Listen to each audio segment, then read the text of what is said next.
Hey guys, so in today's video, I just wanted to break down the remaining trades for this week. We had Thursday and we had Friday, and I know I've already done a recap of Monday, Tuesday and Wednesday. So let me break down what I saw on Thursday and Friday. So if we just take a quick overall view of the entire week, we can see that on Monday, we had an amazing 3 risk to reward. On Tuesday, we had an amazing 2.73 risk to reward, putting us at 5.73% gain for the week. Then we had a terrible Wednesday, so we're negative 1%.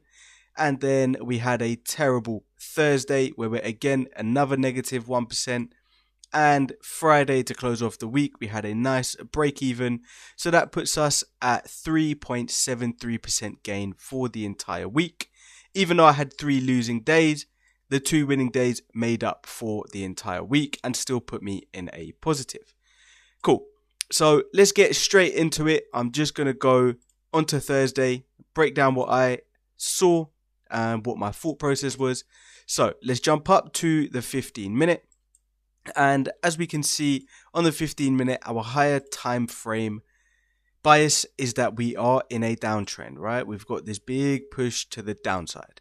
However, again, as I always say, you just have to anticipate what price is going to do and take trades accordingly. So as we can see, we've had a big push to the downside, but as we all understand market structure, you have lower lows, lower highs, lower lows, and you're anticipating a lower high for the move to continue, right?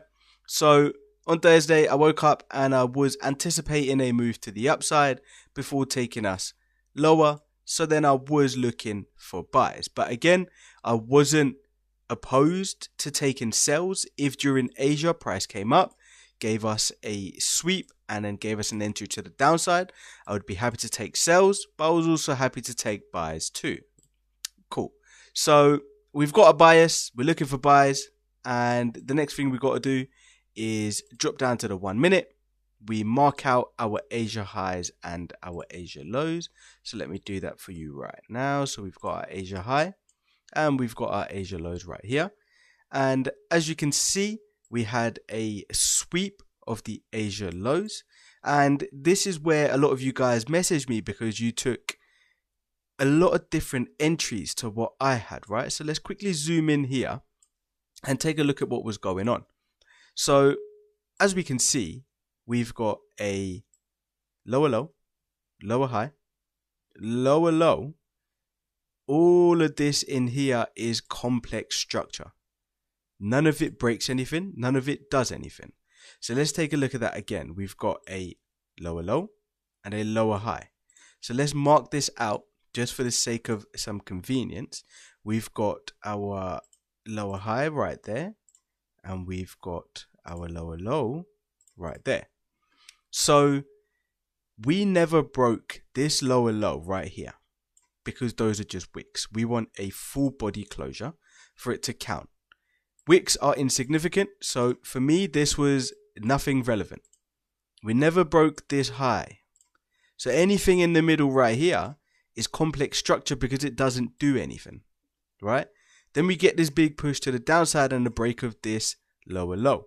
So now our trading range is here and here.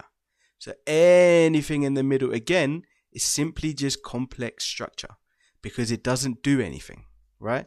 So let's delete this, let's move this out the way, and let's put this as our most prominent high and this as our most prominent low. And now again, anything in the middle is complex structure. It doesn't do anything. It doesn't break anything. So it's irrelevant, right? So we've got a high and we've got a low. So now we're looking for a market structure shift when we get a break of this high. So if we look at it like this, we've got our lower low, lower high, lower low, lower high, lower low, higher high, higher low, higher high, right? That's how I was anticipating structure. That's how I was viewing it. That's why I never took no entries in areas like this because I didn't classify any of this as any valid market structure shifts. None of this was any valid. structure shifts for me. So then once we got a break of this right here, that's when we got our market structure shift, right? So my entry was a little bit premature, and I can put my hands up and say that it was, right?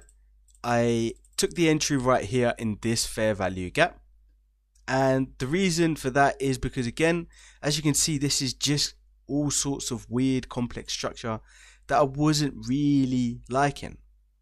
And I know we had fair value gaps all the way down here, but for me, this was of good confluence. I was happy with this fair value gap. So I put my entry right here, stops below the low, and targets at the next area of liquidity, which was the Asia highs. And this is how I took this trade. This is how I anticipated it, and this is what then happened. So price then, oh, there I go again. Not great at doing all of this YouTube stuff, but let's just go back really quickly, and here we go. So price is now tagged us in, and as you can see, it has come down immediately and took us out. So even if I had taken an entry in a fair value gap somewhere down here, I would have still got taken out. So regardless of what anyone says about this is the right fair value gap, or this is the right fair value gap, or even this one, nobody really knows what the right fair value gap is. So I took mine right here, I got stopped out. If I took it all the way down here, I still would have got stopped out, right? So at the end of the day, a loss is a loss. You take the loss and you move on, right? And as we can see, after that, price did decide to do some sort of, weird news related stuff that happened all here, but then inevitably it did go on and continue. So let's move on to the following day so that we can move on to Friday's trade. And again, Friday's trade was similar to Thursday. There was a lot of you guys that didn't really understand what was going on, or you may have took entries that weren't the same as me. So let's take a look at this. So on Friday, I've woken up, and as we always do, we mark out our Asia highs and lows, and then we look at the higher time frame bias. So for me, we've got a higher high, higher low, higher high, higher low. So now we're anticipating a higher high, right? Because as you can see, we've had this push to the upside, exhaustion right here. So then we always anticipate a higher high until we get a trend change, right? So I was happy with taking buys. And when we drop down to the 1 minute, as we can see, we got this small sweep of the Asia lows. And a lot of you guys messaged me saying that you didn't take this trade because the sweep was very small. But again, guys, if we stick to being a mechanical trader, as we're all aware, a sweep is a sweep, regardless of how big it is, right? This sweep could have been all the way down here, or it could have been something as small as this. Doesn't really matter. A sweep is a sweep, and for me, once I get a sweep and a market structure shift, I'm getting in that trade because it's following my tick sheet. It's following what I want price to do. So why am I going to sit here and contemplate over whether this is a big enough sweep or not? It swept the lows. That's all that really matters. That's all I really care about. So let's break this down. Our higher time frame bias is that we're looking for buys, and we've got the sweep right here of the Asia lows. Once we've got this sweep, now let's look at what price did in regards to structure. So we've got a lower low, a lower high, a lower low, failure to create a lower high, failure to create a lower low. That means this is now complex structure and it's insignificant. It doesn't do anything, right? So let's mark out what I was seeing as prominent structure. So what we've got is this as our lower high and this as our lower low. So anything that happens in the middle until it breaks either this side or this side is insignificant, right? So then we mark this out as our lower high, and then we've got a lower low, and then price breaks this to the upside. Therefore, we've now got our breaker structure and our market structure shift. So then we identify a fair value gap, and the only fair value gap I could see was right here. So that's the one I decided to take. So then I've put my buy limit, I've got my stops below the low, I've got my target at the next point of liquidity, which is obviously the Asia highs, and from there we just let price play on. And how I manage this trade is, once I got to a 1-to-1 risk to reward right here, I decided to move my stops to break even and put my stops in profit. And after that, it was a completely risk-free trade. So I set alerts on my trading view for me to either get told that the take profit was hit or the stop loss was hit. And after that, I just let price play on. And as you can see, it did get very close to the take profit, but then it did turn on us and it came back and hit my stops that were in profit, turning this into a break-even trade. But again, that doesn't deter us, because I was simply waiting for either a break-even, a stop loss, or a take profit. And my stop loss did get hit, which was in profit. So overall, I didn't lose anything on this trade. Yes, I was up nicely up here. I was about 3R up, which is really, really great. But unfortunately, I didn't take the profit because I was waiting for my TP.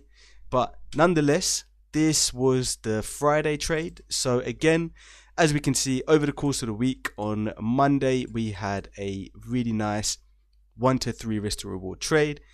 Then on Tuesday, we had a 2.73 risk to reward trade, putting us at 5.7. Then we had a negative 1% on Wednesday, putting us at 4.7. Negative on a Thursday, putting us at 3.7, and a break even on Friday, putting us at a positive 3.7% gain on the account for this week. So that was the breakdown of this week's trades. I hope you guys have watched my previous video breaking down the first 3 trades of this week, and then we've got the next 2 trades. So I hope you guys enjoyed the video. Please leave a like, comment, and subscribe. Share it with a friend if you think this will help them. And just before I close off, I just wanted to mention that I have been getting messages like this on my Telegram where people are pretending to be me. This is not me. I will never ask you to invest any money or anything like that. Please make sure that you don't fall for any of these scams.